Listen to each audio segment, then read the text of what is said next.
Greetings everyone, welcome to ChessAdvancedd. This game was played in MTX London Chess, and this is from the Elite section, and with the black pieces we have Alireza Firouzja facing off against Luke McShane, and this position is absolutely going to be amazing, and you already probably know from the title that this is how you can destroy your opponent with Najdorf section. So here in this position, let's see what happens. Here e4 was played by McShane, and now just comes c5 by Alireza. He goes for the Sicilian. We have knight to f3, d6, and just d4. Going for the open Sicilian, we have c captures, knight captures, and now just going for knight to f6. And here we have knight to c3, a6 now going for the Najdorf as planned, and here we have bishop to e2 just preparing castles, and there are a lot more moves in this position. You can also go on for that castles, or you can also have some ideas with f4, f3. There are a lot more moves in this position than bishop to e2, but you're gonna have to see everything through. But in this position here we go for the Najdorf, and here bishop to e2 line. Here we have e5 just challenging that knight on the center, knight to b3, and now just comes bishop to e6. And even in this position, going all out aggressive with f4, and here bishop to e7 was played, but now just comes even g4 by McShane. So McShane is going all out against Firouzja. He wants to win this game and definitely wants to try something. But Alireza Firouzja says, well, thank you very much for the development, I'll just go for this h6, not allowing g5 to happen. And now just comes f5, pushing the bishop back. And you can move it back if you want to keep the bishop pair in this position, and I think that's what Alireza wants as well. But he goes, but you could have gone for bishop caps on b3 as well. C captures, knight to c6, and after castles, just go for this rook to c8. Finish development, and once king to h1, prophylactic move, always useful. Knight to h7 now, not allowing g5 to ever become a problem, because if those pawns are pushed forward and you allow it, it's gonna get, messy. But hey, bishop to e3, and after castles, just go for this knight to d5. So definitely it's a passive position. All your pieces are there on the back rank, and you're gonna have to defend this position. But still, I would say that it's most highly likely that white is the one going to be making some trouble here for himself by pushing a bit too much with these pawns, as he already have, and it's going to get very, very messy. But here after f5, just bishop to d7 was played, not going into all of those complications and trades early on. Here we have bishop to e3 just developing, but now just comes bishop to c6, just challenging that central pawn. And how do you defend? Here bishop to f3 was played, just defending the pawn on e4, but we have b5 pushing towards the queen side. That's the standard idea in Najdorf systems. Here a3, and now just comes this knight b7. And queen to e2 was played, finally keeping the options open as to castle kingside or queenside. And here we have knight to b6 just developing by Firouzja, saying that I'm going to be taking that square, thank you very much. And in this position, you could have gone for a queenside castle. It looks very nice because, well, you've just castled, and the rooks is very nicely eyeing the queen. The bishop pair is almost active, and once you castle, or once Alireza's king goes towards the king side, you need to know that ideas like h4 are in the air. The rook can join in the party. It's going to be absolutely amazing.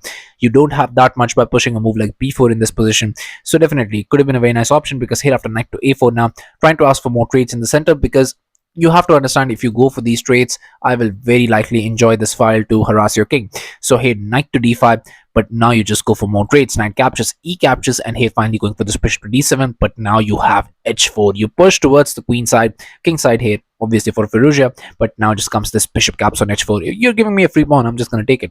Here knight to d2, but now just comes bishop g5, asking for more trades. Bishop captures, queen captures, and king to b1. The knight is now jumping into c5 next. There are a lot more moves you can play in this position. You can also go for rook to c8, and it's going to be a very fun game with both sides having very nice compensation, white having the compensation and trying to attack with those rooks. And if Alireza ever castles kingside, it's going to be troublesome. You're definitely not castling queenside, and keeping the king in the center is going to have, much of its own demerits. But you have a very nice knight there attacking the king, and you can get the rook into the game. If you're able to connect the rooks, your position would be absolutely amazing. But after knight to b6, queenside castle did not happen, which was probably why McShane was not able to get a better position. Here he goes for this knight to a5, attacking that bishop and you can just move in this position, but you can also develop and saying that, you want to capture it, you just give my rook a very nice square. And finally McShane goes for a queenside castle, but is it a bit too late? Just one tempo shot. Well, we're just gonna have to see. Here bishop to 8 was played, keeping the bishop pair alive because Alireza knows that the fight is on and he's gonna need the bishop pair. Here bishop to d2 was played. Now just comes queen to c7. Already some trouble here towards this file, as the queen is not guarding that pawn, and you're gonna have to be really careful. Here king to b1 was played, just getting out of the pin. But now comes a Sicilian player's dream, and every single time here, anytime you want to win the game with the Sicilian, you need to have this move on your radar, which is this d5. And e captures on d5. Now just comes this knight capture, and here just rook gets to e1, and now just going for the castles finally, because the attack has been shifted. You're forced towards playing for the center, as Alireza is guiding the game in his favor. And not only that, he has pushed your pieces, as it was supposed to be on the king side trying to attack, but now it is on the center. And once you're able to guide your opponent's moves, you know that it's not a good position for white. But here you could have gone for this bishop capture, and I think that was the last retort, our last nail in the coffin, because here after knight captures, queen captures, you just trade everything. Knight caps on c3, bishop captures, and you have this bishop to f6 attacking the rook. You have to go to e3, otherwise you just ruin your pawn structure for absolutely nothing, and you lose the pawn as well. So here bishop to g5, and once the rook goes back, you get this position where black is absolutely better. You have over advanced your pawns. You don't even have the bishop pair. The rooks are finally connected. The bishop pair is finally active. I've solved all my problems towards the king side. My king is very much safe. By the way, your king is not that safe as compared to my king, and I think I'm really going to enjoy this position with the black pieces. But after this castles, here McShane made a very horrendous mistake in this position and went for a tactical blunder. In this position, he goes for this queen caps on e5 directly, and now the position is completely lost, but you need to find the right idea. So I'm going to ask you to pause the video, think about what I just showed you in that line, and with that in regard, keeping that in mind, now you find the right idea in this position to win the game. Have at it.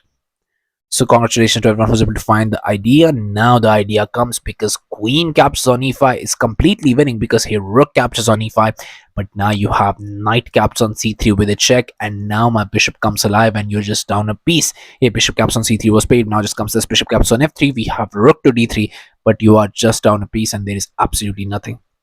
Alireza, if he wanted to, if he was really that much into the game, he would have found this move as well, which would have ended the game right on the spot. And that move is the spectacular rook captures on c3, and it's a beautiful move in this position. Because what do you even do if you go for this b captures in this position? Because, well, this is one of the only moves, or one of the moves that you want to play. Now just comes bishop to f6. You don't want to take this because this is hanging.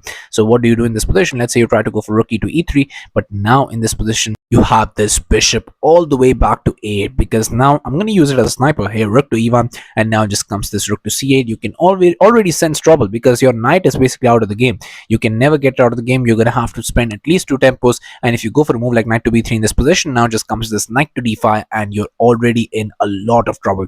The knight captures is coming. Your king is going to have to go to a dark square, and my bishop pair are absolutely monstrosities. Here for the rook, I have 2 pieces, and I'm going to be winning this game directly. But here after rook caps on c3, if you go for this bishop, if you go for rook caps on c3 in this position instead of this b captures, then bishop to f6 completely wins the game. Because after rook caps on f3, bishop caps on e5, I'm basically up a complete bishop, and you have absolutely nothing in this position. But after rook to d3, a bishop to f6 was played immediately by Firouzja, but now he, well, gives Firouzja one more chance to be able to go for the same tactic in this position. He plays this rook captures on f3, and now comes the same idea, rook captures on c3. And here after rook captures, bishop caps on e5 was played, and now you're down a complete piece, and you can just resign right here. But a few more moves were made. Rook to c6 now attacking the knight, but just rook to b8 defending against everything. You don't want to lose the pawn, so here comes h3. You could have gone for h4, and maybe you could have had some chances after knight to c4. It's very highly unlikely, but you could have. After this rook caps on a6, you have to defend the knight as well. Bishop caps on b2, and after king to a2, just go bishop to c3 attacking the knight. And once this knight to c6, now you go for rook to e8, and well, g5 in this position, rook to e2, just g6. It's very highly unlikely you would have anything in this position, but still some chances were there. So h4 definitely a decent choice. But after h3, here you have nothing. Knight to c4 asking for a trade. Rook caps on a6 was paid. Now just comes this bishop caps on b2, and here we have knight to c6 going for the same moves but in a different order. After that h3 move, rook to e8 now, but now just comes even a4. We have bishop to c3, now king to a2, but now just comes this knight to d2, and finally a caps on b5 was played, trying to create this chance, but unfortunately now you are getting checkmated in 4 moves, which starts with this rook to e1, beautiful move. And here McShane in this position on just move 33 to just resign the game, because there's absolutely nothing, because whatever you do in this position, you're just getting checkmated. The trouble for you is, let's say you try to go for knight to e7 check, because that would force my king to move. Once my king moves, you have absolutely nothing. You're gonna have to give up the rook. That's the thing that you have. G captures, knight to d5 in this position, then just comes this rook to a1 checkmate, and unfortunately your game is completely over. So McShane basically realizes that, and he resigned the game, and Alireza played a spectacular game with the Najdorf, showing once again that he knows the intricacies of almost every position, and he almost knows how to destroy someone with Najdorf in just 30 moves, and that's absolutely spectacular. I'm saying almost only because of the fact that he was not able to find that rook caps on c3 in the first go. He took one tempo less, so it is what it is. So yeah, thank you all for watching. I'll be coming back with some of these amazing games, so stay tuned to the channel, stay updated, and I'll be seeing you guys very, very soon. Thank you very much for watching.